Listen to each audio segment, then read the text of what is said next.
Every day the news informs us about bombings on Gaza. Thousands of people are killed, among which are many children. And the UN are condemning Israel for their actions in Gaza because of alleged war crimes and breaching international law. Is it time for Israel to stop the bombings and attacks on Gaza, since the world's opinion is turning against Israel? In our studio, we have Andrew Tucker, who is a lawyer and Director General of Thinc, a global network of international law academics. Mr. Tucker, welcome. Thank you, Sarah. We're going to talk about a lot of things that are being said in the media about Israel, about a war going on against Israel against Hamas. But first, I want to start with Iran, because on the 2nd of November, Iran will be appointed as a chairman of the UN Human Rights Forum in Geneva. Can you comment on that?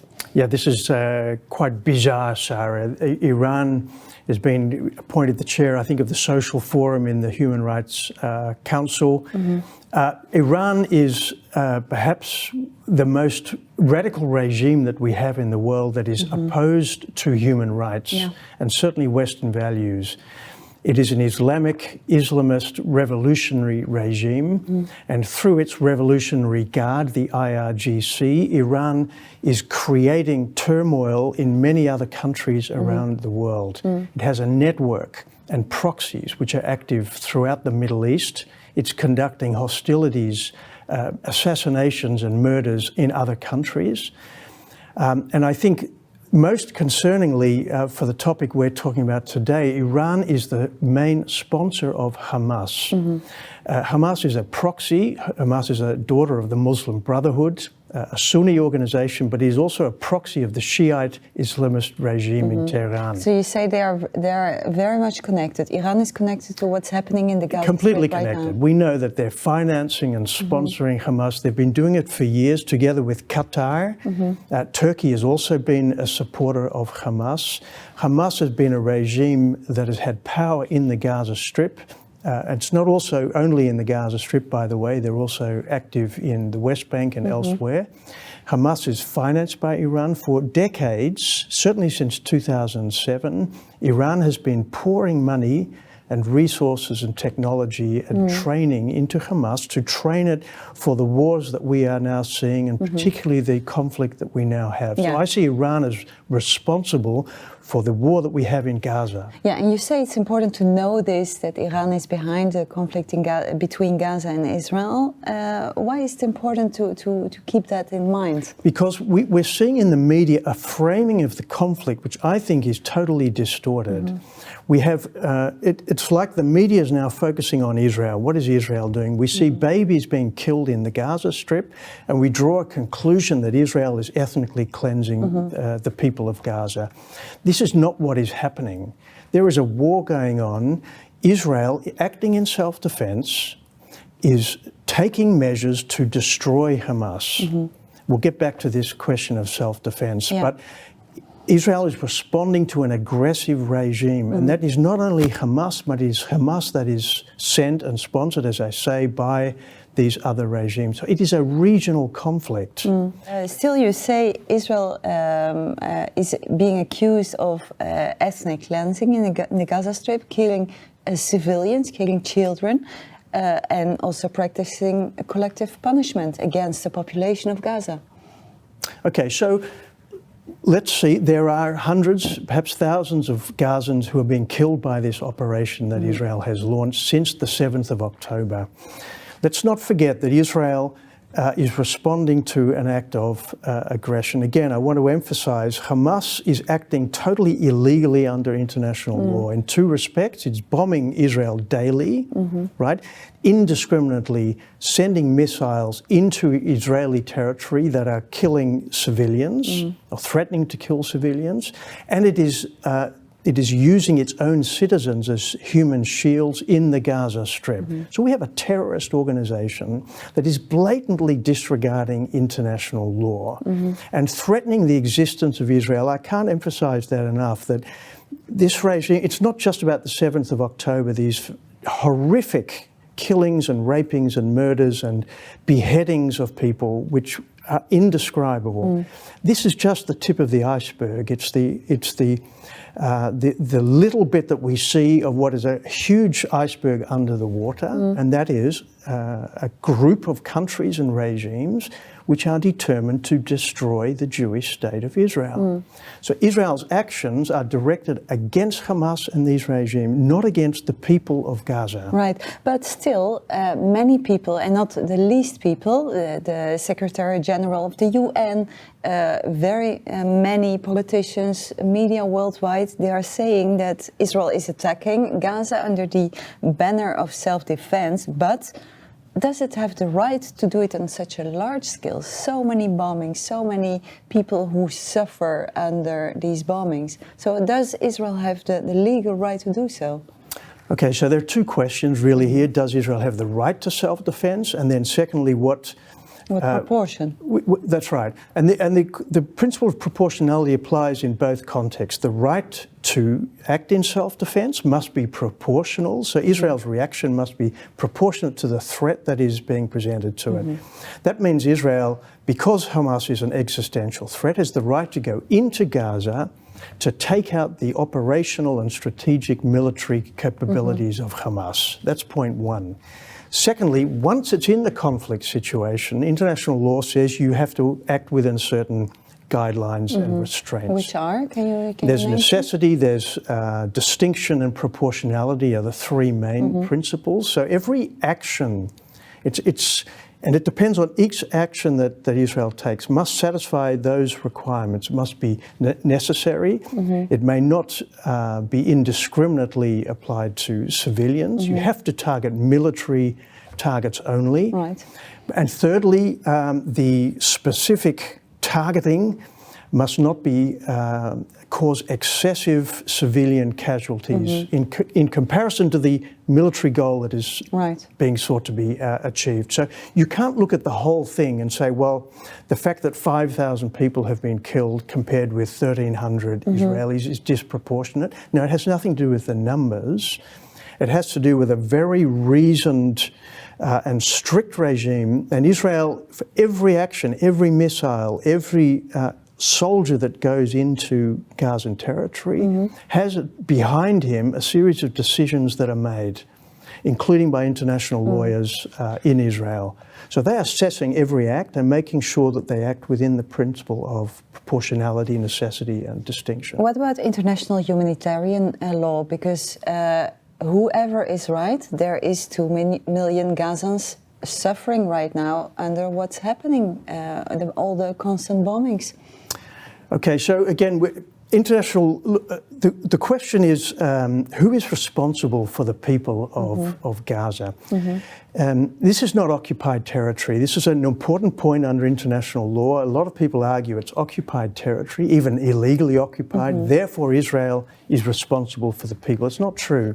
2005, Israel withdrew from the Gaza Strip. It's civilians and military. Yes. There's not one single Jew in the Gaza Strip since 2005. Yes, there's been a blockade, but that blockade does not constitute occupation. Why is that important to state right now? Because an occupying power is responsible to look after the civilian population. It becomes, in effect, the government of that territory.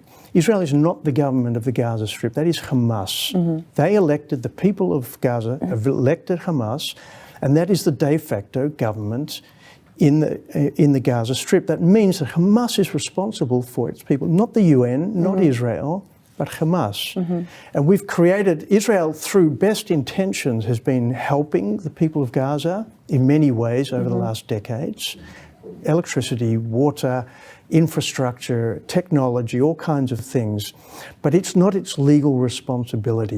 Hamas bears that responsibility. Now, but maybe it's not a legal responsibility, but is it not a responsibility in a humanitarian way? Because you see that the Palestinians are suffering look, so that's what humanitarian law does. It makes sure that Israel's military action, this is a war, Sarah, so in a war situation, yes, you must take care for the civilians, but you're acting against an enemy.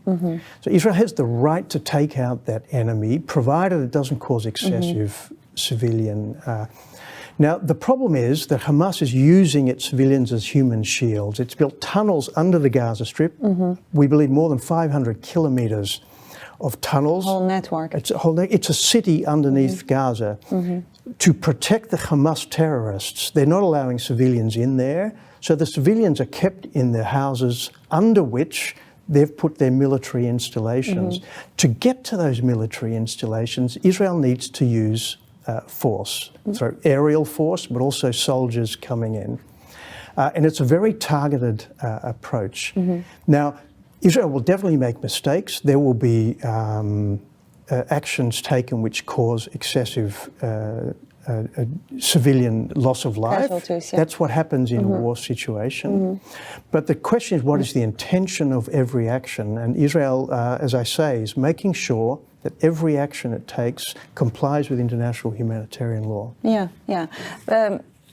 On the other side, because Israel is being attacked, or people say that they are committing war crimes, they are breaching international law. What about Hamas?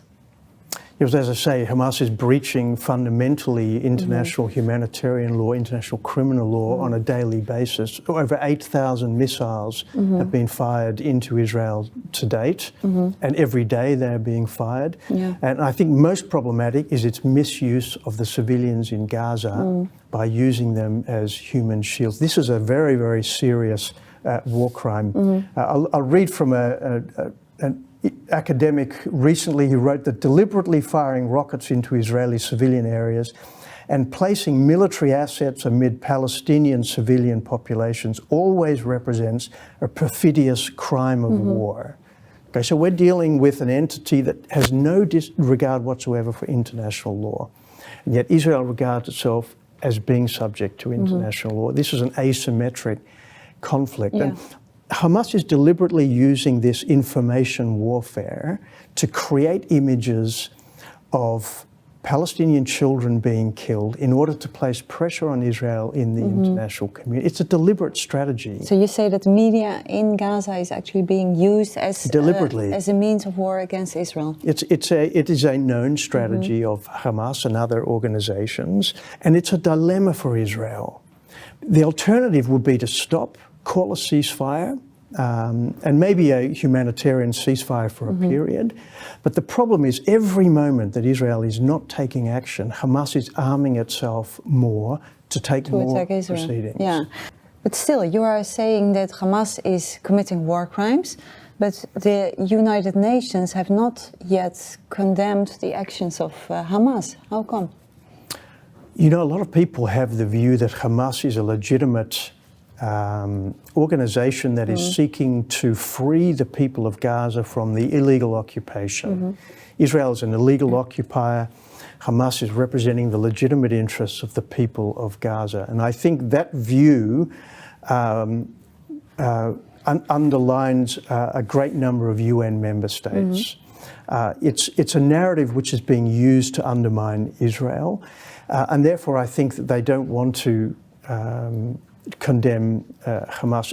It's completely untrue, because even if, for argument's sake, Hamas were representing the people of Gaza and they have a legitimate right to self-determination and the occupation is illegal, which I don't think it is, even then you don't have the right to use illegitimate force and to contravene international law. Hamas itself is subject to international law. Yeah. So I think it's completely perfidious of the UN itself, and that's the reason why a number of states, including the Netherlands and Australia, decided not to vote in favour of the resolution last week in the UN General Assembly, because Hamas was not being condemned. And unless you condemn Hamas for its breaches of international law, you can't then move on and condemn Israel, in my view. There are also many human rights organizations who are claiming that Israel is using too much force, is causing civilian deaths, and also using weapons that are not allowed to use,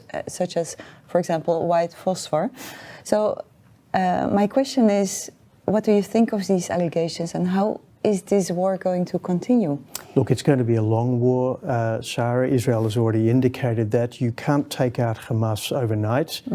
It's going to be a very difficult campaign because it takes soldiers going into complex situations to find and to take out the military operations of Hamas under hospitals, under mosques, under houses, churches, whatever.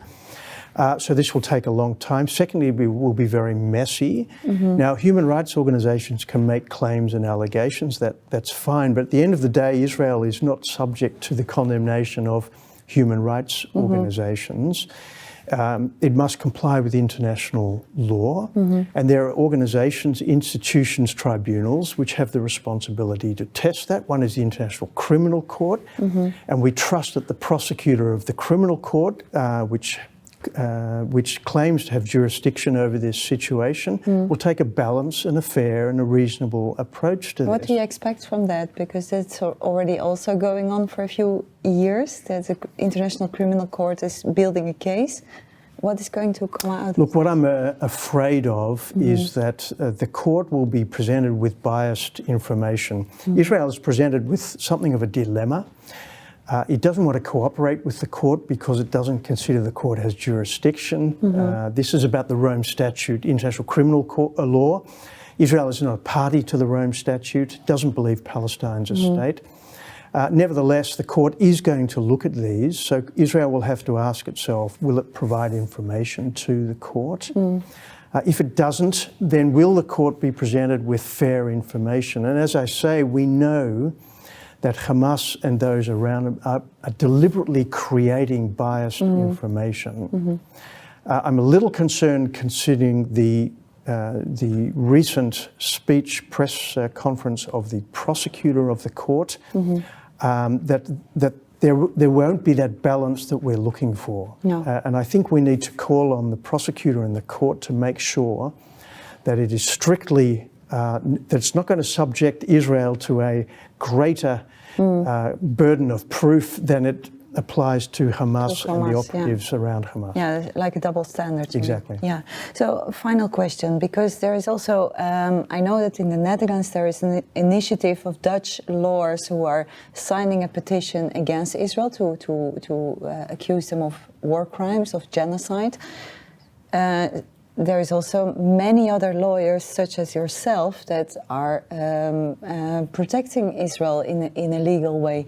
So how can these two come together in the end?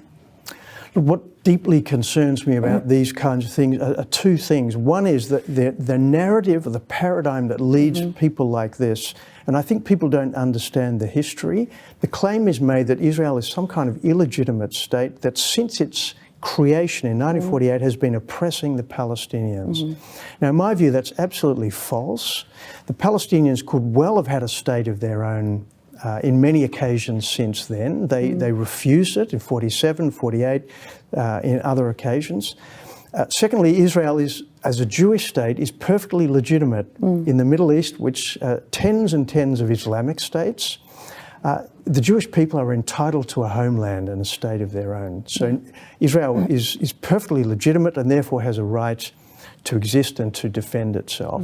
The second thing they do, I think is problematic, is making generalised assertions about genocide, ethnic cleansing, collective punishment, without substantiating them.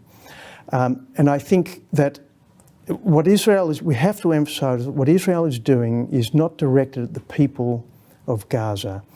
This is not collective punishment. Collective punishment is imposing a sanction or punishment on a group in response to a crime committed by a member of that group. Yeah. Now, Israel is not imposing punishment on the people of Gaza. There are horrible deaths happening, I accept that, but this is a consequence of a legitimate war.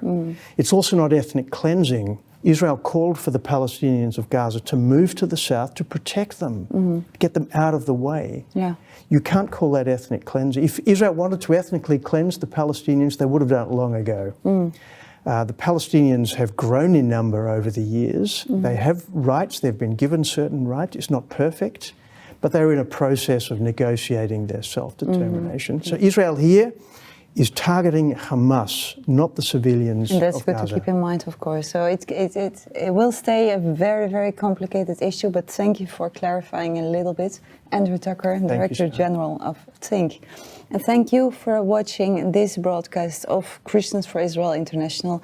And you can stay involved by visiting our website, c4israel.org, read our articles, donate for the humanitarian aid that we give to Israel, and keep Israel in your prayers. Thank you for watching, and goodbye.